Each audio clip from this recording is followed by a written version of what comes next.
হে WhatsApp guys, কেমন আছো সবাই? আশা করি সবাই খুব ভালো আছো। থাম্বনেল দেখে বুঝতে পেরেছো আমরা পুষ্পা 2 সিনেমাটি নিয়ে এসেছি। আর এই বাড়তি কোনো কথা না বলে চলো আমরা পুষ্পা দ্য রুল সিনেমাটি সম্পর্কে জানি। তবে এই সিনেমার IMDb রেট হচ্ছে এখনো পর্যন্ত 10-এর 6.8, 23,000 মানুষ রেটিং দিয়েছে। তবে এন্টারটেইনিং এর দিক দিয়ে মানে এই সিনেমা দেখে আমি যতখানি এন্টারটেইন হয়েছি সেই হিসেবে আমি এটাকে 10-এ 8 দিতে পারবো ভাই। আমি মজা পাইছি সিনেমা দেখে, আমার চালান উঠছে। আর পুষ্পা 2 সিনেমার বাজেট হচ্ছে 633 কোটি টাকা। শালারা 633 কোটি টাকা খরচ করেছে। আর কামাই করেছে কত টাকা এই পর্যন্ত জানো? মাত্র 6 থেকে 7 দিনে শালারা 1400 কোটি টাকা ইনকাম করেছে। মানে বাংলাদেশে 1400 কোটি টাকা ইনকাম করেছে ভাই। এবং পুষ্পা 2 মনে হয় সব রেকর্ড ভেঙে দেবে ইন্ডিয়ান সিনেমার ইতিহাসে। সিরিয়াসলি একবারে নিশ্চিত থাকো, সব রেকর্ডে নাড়া দিতে যাচ্ছে পুষ্পা 2। তো জানো যে আমাদের পুষ্পা কিভাবে সিন্ডিকেটের হেড হয়। আর সিনেমার লাস্টে ইন্সপেক্টর ভানোয়ার সিং শেখাওয়াতের সাথে জ্ঞানজাম তৈরি হয়। তবে এই সিনেমা যখন শুরু হয় তখন আমরা দেখি জাপানের সমুদ্র বন্দরে কাজ চলছিল। বাট তখনই সেখানে কর্মরত লোকজনের কাছ থেকে একটা কন্টেনার খুলে পড়ে যায়। আর সেটার ভেতর থেকে বের হয় লাল চন্দন। তোরা তো সবাই হতভম্ব হয়ে যায়, কি করবে বুঝে উঠতে পারছিল না। আর তখন সেই জায়গার সবচেয়ে বড় লাল চন্দনের যে ডিলার, মানে যে লাল চন্দন গুলো ইম্পোর্ট করে চায়না থেকে, তাকে ডাকা হয়। আর ওই জাপানিজ ওই ডিলার করে কি অনেক সাঙ্গবাঙ্গ নিয়ে সেখানে হাজির হয় এবং কাঠগুলো চেক করতে থাকে যে কার কাঠ আসলো। আর তখনই ওটার মধ্যে কারো পা দেখতে পায়। আর এরপর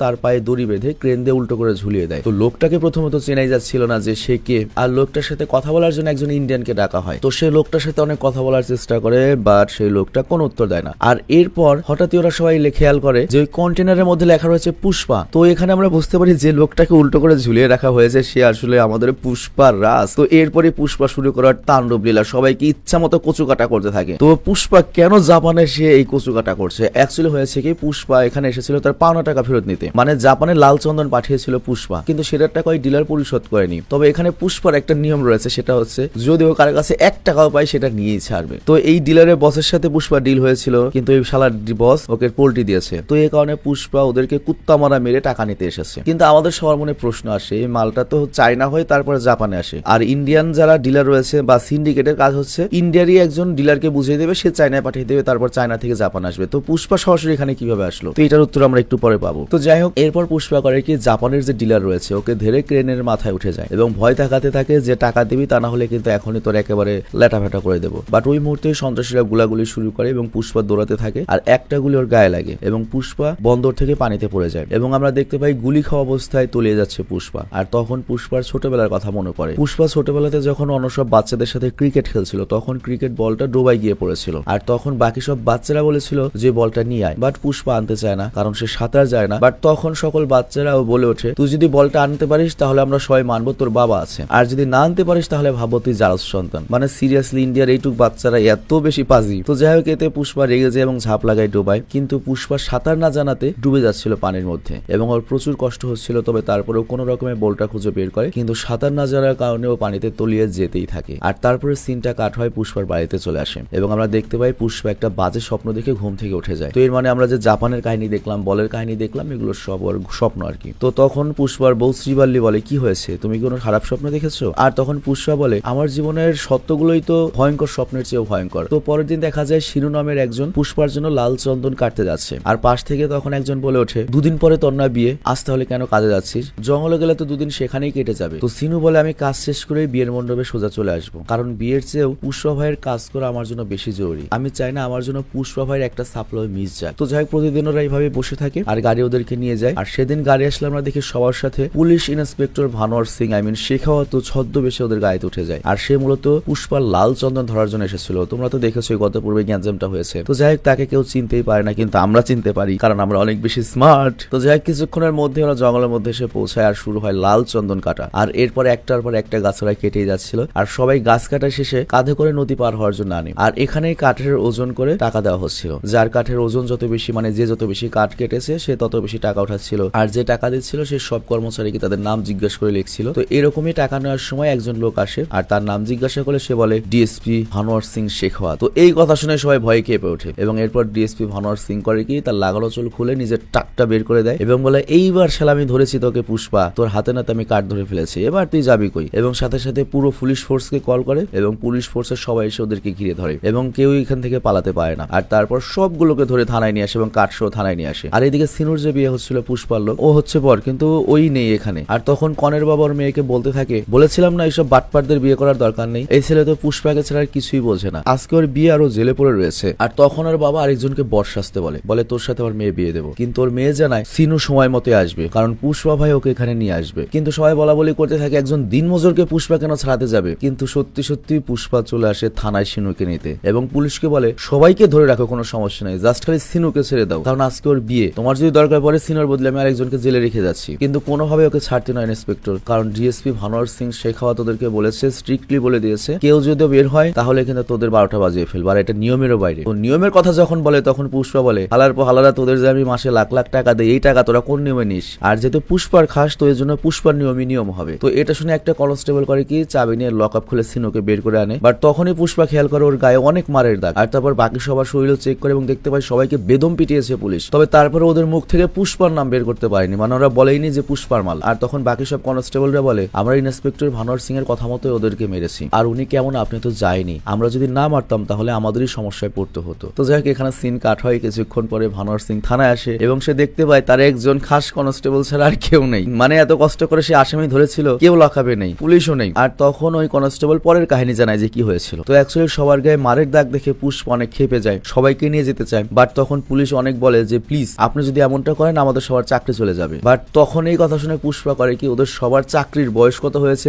এবং কয় বছর চাকরি আছে, ওই কয় বছর চাকরি থাকলে কয় টাকা বেতন পেত, ঘুষ পেত এবং পেনশনে কত টাকা পেত, সব হিসাব করে ওদের সবাইকে টাকা দিয়ে দিয়েছে। আর এই কারণে সব পুলিশ রিজাইন করে সেখান থেকে চলে গিয়েছে। তো ভানোয়ার সিং খুব খুশি হয়েছে অন্তত একজন কনস্টেবল আছে, বাট ওই কনস্টেবল বলে আমি জাস্ট আপনাকে বলার জন্য এখানে রয়েছে এবং সবাই রিজাইন পেপার জমা দেওয়ার জন্য এখানে রয়েছি, আমিও টাকা নিয়েছি পুষ্পার কাছ থেকে, আপনি থাকেন আমি গেলাম, কাল থেকে আমি আর আসবো না। ভাই সিরিয়াসলি ভাই এই ধরনের চিন্তা ভাবনা একমাত্র সাউথ থেকে পসিবল ভাই। তো যাই হোক গোটা থানায় এখন শুধুমাত্র ইন্সপেক্টর ভানোয়ার সিং রয়েছে আর তার অ্যাসিস্ট্যান্ট নাথুলাল রয়েছে। তো এই কারণে ইন্সপেক্টর ভানোয়ার সিং বা শেখাওয়াত অনেক রেগে যায় যে শালার এত কষ্ট করে আমি জাল বুনেছিলাম পুষ্পাকে ধরার জন্য, আর শালা সিলের মতো এসে সবগুলোকে নিয়ে গেল, এমনকি আমার পুলিশও নিয়ে গেল। তো যাই হোক পরের দিন আমরা দেখতে পাই পুষ্পাদের এলাকায় রাজ্যের সিএম এসেছে। সিএম মানে আমি বুঝাই আমাদের দেশে যেমন প্রধানমন্ত্রী, এরকম তোমার ইন্ডিয়াতে প্রত্যেকটা রাজ্যের জন্য একটা করে প্রধানমন্ত্রী থাকে, তাকে বলা হয় সিএম, যেমন পশ্চিমবঙ্গের মমতা ব্যানার্জি। তো যাই হোক সেই সিএম এর সাথে দেখা করার জন্য সকাল সকাল রেডি হয়ে পুষ্পা বের হয়, আর যাওয়ার আগে শ্রীবাল্যকে বলে সিএম এর সাথে দেখা করতে যাচ্ছে ভালো কথা, প্লিজ ওনার সাথে একটা ছবি তুলে না কিন্তু, ঠিক আছে, হল রুমে আমি বড় করে টানিয়ে রাখবার, সবাইকে বলবো আমার স্বামীর সিএম এর সাথে উঠা বসা। তো পুষ্পা ওকে বলে দেয় আচ্ছা ঠিক আছে আমি ছবি তুলে নিয়ে আসবো। তো যাই হোক কিছুক্ষণের মধ্যে সিএম চলে আসে এবং সিএম এর সাথে পুষ্পাদের যে এমএলএ সিদাপ্পা সে এখানে আসে, আর সিদাপ্পা এখানে এসেছে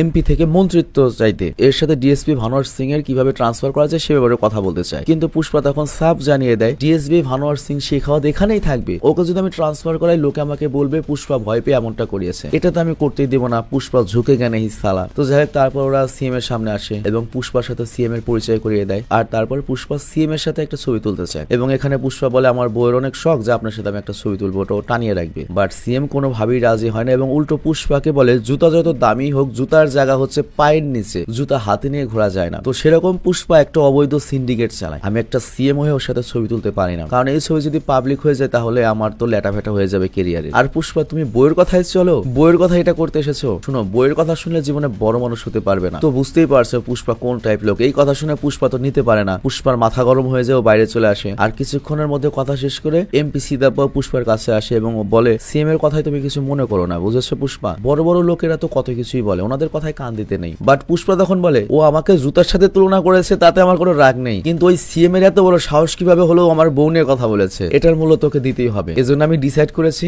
পরবর্তী সিএম তোমাকে বানাবো। কিন্তু এই কথা শুনে সিদাপ্পা একদম থো হয়ে যায়, মানে ও হচ্ছে নর্মাল একটা মনে করো এমপি, বাংলাদেশে মনে করো 300টা আসন রয়েছে তার একটা এমপি, ওকে যদি ধপ করে বলো তুমি প্রধানমন্ত্রী হবি, বুঝতে পারে কিরকম ঝাটকা লাগতে পারে। সিদাপ্পা তখন বলে এটা তো ছেলের হাতের মোয়া, সিএম হওয়া মুখের কথা না, আর তাছাড়া সিএম হতে কমপক্ষে 100 কোটি টাকা লাগে, এত টাকা আমি কই পাবো। এটা শুনে পুষ্পা জানায় 100 কোটি মানে আমি তোমাকে 500 কোটি টাকা দিব, কিন্তু পরবর্তী সিএম তোমারই হতে হবে, আর তারপর তোমার সাথে ছবি তুলে আমার বউকে আমি বার্থডে গিফট করবো। তো প্রথমে নানা করলো, সিদাপ্পা পরে রাজি হয়ে যায় এবং সিদাপ্পা যায় হচ্ছে হাই কমান্ডের সাথে কথা বলতে দলের। তো পরের দিনই সিদাপ্পা করে কি হাই কমান্ডের যে মনে করো দলের প্রধান, মনে করো আওয়ামী লীগের ছিল হচ্ছে ওবায়দুল কাদের বা মনে করো বিএনপির হচ্ছে মির্জা ফখরুল, এই টাইপ যে লোকগুলো তাদের সাথে দেখা করতে যায়, প্রতাপ রেড্ডি নাম আর কি। তো যাই হোক উনি যখন সিদাপ্পার কথা শুনে তিনি বলেন তুমি একটা এমপি, সিএম এর গদি তোমার নাগালের বাইরে, আর আমি যতদূর জানি তোমার মতো মানুষের তো এত সাহসের কথা নয় যে তুমি সিএম এর গদি চাইবে, তোমার পেছনে কে আছে বলো তো। আর তখনই প্রতাপ রেড্ডির ফোনে কল আসে হচ্ছে তার ভাই সুব্বা রেড্ডির, আর প্রতাপ রেড্ডির ভাই সুব্বা রেড্ডির নামটা মনে রেখো, কাজে লাগবে পরে। তো সুব্বা রেড্ডি বলে 5 কোটি টাকা নিয়ে কে তোমার সাথে দেখা করতে এসেছে, তোমার সাথে 5 মিনিট কথা বলতে চায়, মানে মিনিট প্রতি 1 কোটি টাকা দাম, বুঝতেই পারছো, আর সে তোমার সাথে কোনো একটা ডিল করতে চায়। তো অ্যাকচুয়ালি পুষ্পা এসেছিল সুব্বার কাছে। তো যাই হোক ফোন ধরে তখন পুষ্পা বলে এই 5 কোটি টাকা আপনার সাথে কথা বলানোর ফি, আর 25 কোটি টাকা সোফার মধ্যে রয়েছে, মানে 30 কোটি টাকার ব্যাপার ভাই। তো তখনই কয়েকজন এসে টাকা ভর্তি একটা সোফা দিয়ে যায়। আর এটা দেখে প্রতাপ বলে, তোমার কি চাই, তোমার কিসের টেন্ডার চাই, তোমার কপারের টেন্ডার লাগবে নাকি কয়লার টেন্ডার লাগবে, নাকি তোমার কি লাগবে, পাওয়ার প্ল্যান্ট লাগবে, কি করবে বলো, প্রয়োজনে আমার মেয়ে থাকলে মেয়েও নিয়ে যাও, যেটা চাইবে সেটাই দেবো। কিন্তু তাকে অবাক করে দিয়ে পুষ্পা জানায়, আমার পুরো রাজ্যটা চাই, মানে কেজিএফ টাইপ কথাবার্তা, পুরো দুনিয়া চাই। তো যাই হোক, এখানে পুষ্পা বলে সিদ্ধাপ্পাকে সিএম বানিয়ে দেন, আর এটা পুষ্পার রিকোয়েস্ট, তবে আপনি যদি না বানান এরকম সোফা আমার কাছে আরো অনেক রয়েছে, এবং যতদূর কথা বলা দরকার, যার যার কাছে যাওয়ার দরকার আমি এটা করবোই, আপনি আমার সাথে থাকেন বা না থাকেন, সিএম হবে সিদ্ধাপ্পাই। তো এই কথা শুনে প্রতাপ আর না করতে পারে না, বুঝতেই পারছো ভাই, পয়সা কা পাওয়ার হে ভাই, পয়সা কা পাওয়ার। আর শুধুমাত্র টাকার মালিক হলে লাভ নাই যদি ভেতরে সাহস না থাকে। আর এই পুষ্পার ভেতর ভাই দুইটাই আছে, মাল একটা ভাই, পুষ্পার ক্যারেক্টার একটা মাল, এবং সাউথ শালারা এক এক সময় এক এক যে ক্যারেক্টার বানায় ভাই, বস লেভেলের ক্যারেক্টার। তো যাই হোক, তখন সে রাজি হয়েছে এবং বলে ঠিক আছে সিদ্ধাপ্পাকে সিএম বানাবো, কিন্তু সিএম বানাতে টাকা ম্যানেজ করতে হবে। তো টাকা ম্যানেজ করার জন্য পুষ্পা দুদিন পরে দুবাই চলে আসে। আর এখানে অমিত নামের একজন বিশাল বড় এই চন্দন ব্যবসায়ীর সাথে দেখা করে। তো অমিত এসে দেখে যে পুষ্পারা লরিতে এসেছে। তো এটা দেখে পুষ্পাদের একজন তুচ্ছ তাচ্ছিল্য করে এবং বলে, আমার এই ট্রাকে তো কুত্তা উঠে না। কিন্তু তারপরেও পুষ্পার সাথে মিটিং এ বসে। তো পুষ্পা অমিতের সাথে লাল চন্দনের ডিরেক্ট ডিল করতে চায়, মানে মাঝখানে কোনো ভাই থাকবে না। কিন্তু অমিত জানায়, আমার মাল লাগলে আমি তো যে কোনো ডিলারকে কল দিলেই পাবো, তোমার মতো নবী সিভিল লোকের আমার কি প্রয়োজন। বাট এখানে পুষ্পা বলে দেয়, আমার অনুমতি ছাড়া তুমি 1 কেজি মালও পাবে না। বাট পুষ্পাকে তখন ভুল প্রমাণিত করার জন্য সে ফোন দেয় মুরগানকে, 10 টন লাল চন্দন চায়। বাট কথা শেষ না হতেই পুষ্পার ফোনে মুরগানের কল আসে এবং বলে, ওস্তাদ 10 টন লাল চন্দন লাগবে আর্জেন্ট। বাট পুষ্পা বলে, আমি ব্যস্ত আছি, আর এই কথা বলে ফোনটা কেটে দেয়। আর তারপর আবার ওই অমিত ফোন দেয় প্যাটেল নামের আরেকজনকে, কিন্তু প্যাটেল ওই পুষ্পার কাছ থেকে মাল চায় এবং আরো কয়েকজনকে যখন কল দেয় একই ঘটনা ঘটে। তো এটা দেখে অমিত বুঝতে পারে যে ওর কার সামনে বসেছে, দেখলে যায় মনে হোক পুরাটুকি একটা মাল, মানে পুষ্পা আসলে একটা মনে করো খেলোয়াড়। তো যাই হোক, এখানে পুষ্পা 2000 টন লাল চন্দনের ডিল করে, কিন্তু টন প্রতি সে দাম চায় 2.5 কোটি টাকা। তো প্রথমে অমিত না বললেও পরে 2000 টন 5000 কোটি টাকাতে ডিল হয়ে যায়। বাট পুষ্পা তখন জানায়, ঠিক আছে 5000 কোটি টাকা আমার লাগবে না, 4900 কোটি টাকা আমি নেবো, আর 100 কোটি টাকার বদলে আমি তোমার হেলিকপ্টার চাই। তো এখানে পুষ্পা কি করলো জানো, এই জায়গাতে তো মিটিং করতে এসেছে অমিত হেলিকপ্টার নিয়ে, আর ওরা এসেছে গেছে লরিতে, আর ওকে বলেছে লরিতে এসেছে বলে কুত্তাও যাবে না লরিতে। তো আমাদের পুষ্পা করলে কি ওর হেলিকপ্টার নিয়ে গেল, এবার শালা তুই আমার লরিতে আয়, যে লরিতে তোর কুত্তা উঠবে না সেটাকে আমি তোকে উঠিয়ে দিলাম। ভাই সিরিয়াসলি ভাই, এইটাই হচ্ছে সাউথের কি। তো যাই হোক, পুষ্পা তো তার পাওয়ার দেখে চলে আসলো ইন্ডিয়াতে, কিন্তু সমস্যা হলো এই 2000 টন যে মাল দেবে, এত মজুর কই পাবে, আবার বেশি মালের জন্য মজুরও বেশি লাগবে, কি করা যায়। তো এরপর পুষ্পা করে কি 2000 থেকে ওদের মজুরি 10,000 করে দিতে বলে। আর এর ফলে অনেক মানুষ আসে কাজে, রিস্ক হলেও কাজে আসে। আর গত পর্বে তো তোমরা দেখেছো যে কামলারা যেখানে থাকে ভালো কাজের জন্য 100 টাকা করে নেয় রোজ, আর যারা এই কাজ করতে আসবে তাদের 1000 টাকা। তো হয়তো পুষ্পা 1000 থেকে 2000 করেছে। তো যাই হোক, এত মাল ট্রান্সফারের জন্য অনেক গাড়িও লাগবে। তো এটার জন্য পুষ্পা করে কি 10 লাখ করে কয়েকশো গাড়িও কিনে ফেলে। আর তারপর সকল সিন্ডিকেটের মেম্বারদের কল দেয় যে অনেক মাল লাগবে, কারো কাছ থেকে 200 টন, কারো কাছ থেকে 150 টন, কারো কাছ থেকে 100 টন, মানে যার এলাকায় যেমন পাওয়ার, যার যেরকম ক্যাপাসিটি, তার কাছ থেকে ওরকমই মাল চায় পুষ্পা। তো সব সিন্ডিকেটের মেম্বার জানিয়ে দেয় যে ঠিক আছে, টাইম মতো মাল পৌঁছে যাবে। তো এরপর সবাইকে নিয়ে বাড়িতে মিটিং করে পুষ্পা। বাট তখনই পুষ্পার বউ করে কি মাংসের ঝোল টেস্ট করতে বলে, আর ঝোল খেয়ে পুষ্পা বলে লবণ বেশি হয়েছে। তো এটাতে রেগে গিয়ে সব মাংসই পুষ্পার বউ ফেলে দেয়। এবং এখানে আমরা পুষ্পার যে ভয়ঙ্কর রূপ দেখি বাইরে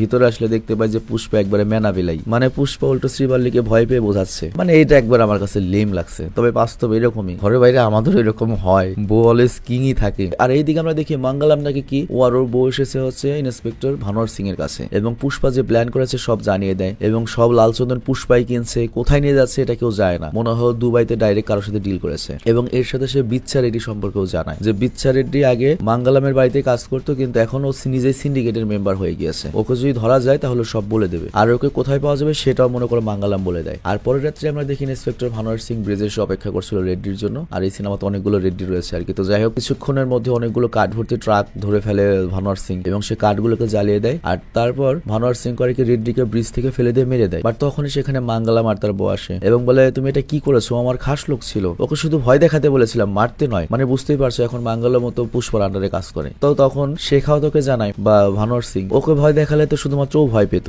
কিন্তু ওকে মারায় পুরো সিন্ডিকেট এখন ভয় পাবে, পুষ্পা পর্যন্ত ভয় পাবে। তো পরের দিন আমরা দেখি রেড্ডির শেষ কার্য অনুষ্ঠান হয়, এবং এখানে এমএলএ সিদাপ্পাও আসে, এবং সিন্ডিকেটের অনেক মেম্বারই ছিল, এবং তারা সবাই এসে বলে পুষ্পা ডিএসপি ভানোয়ার সিং এর পার্সোনাল সমস্যা, আমাদের অনেক সমস্যা হচ্ছে, আমাদের লোক মারা যাচ্ছে। তো হয় ডিএসপি ভানোয়ার সিং আর পুষ্পার মিল করিয়ে দিন, নয়তো পুষ্পাকে সরিয়ে মঙ্গলমকে আবারও সিন্ডিকেটের দায়িত্ব দিয়ে দিন। তো এর জন্য এমএলএ সিদাপ্পা পৌঁছায় থানায় এবং ভানোয়ার সিংকে বলে, তোমরা এত ঝামেলা কেন করছো, এই ব্যবসায় পুষ্পাকেও যেমন দরকার তোমাকেও দরকার, তোমরা নিজেদের মধ্যে ঝামেলা মিটিয়ে নাও। বাট তখন শেখাওয়াত জানায়, যদি পুষ্পা আমাকে এসে সরি বলে তাহলে সব ঠিক হয়ে যাবে, তা না হলে এখন যেমন চলছে এইভাবে চলতে থাকবে। তো এরপর একটা ডেট ফিক্স করে অনেক বড় পার্টির আয়োজন করা হয়, সিদাপ্পা সহ সবাই অনেক ভালো মতো বোঝায় পুষ্পাকে